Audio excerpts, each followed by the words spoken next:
vertebrate and invertebrate animals. We have seen many animals. Each animal is different from another on the basis of its shape and size. Human beings are also classified as animals. Let's divide animals into two parts.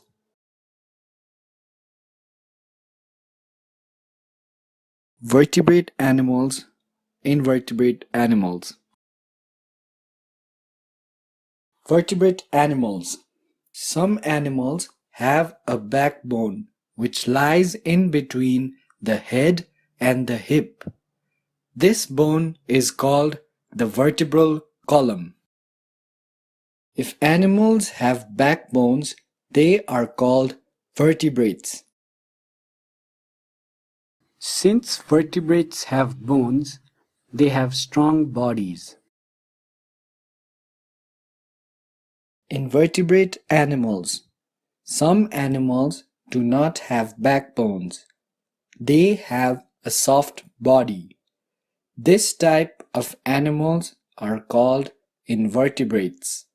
Invertebrate animals do not have bones, so their bodies are soft. However, they have hard outer shells for their protection. Crabs and snails are examples of invertebrates.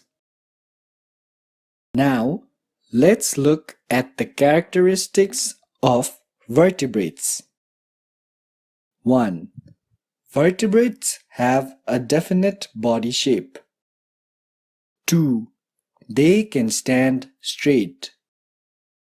3. Their bodies are made up of skin and bones. 4. Their bodies are strong. 5. They can walk, fly, swim, and burrow under the ground.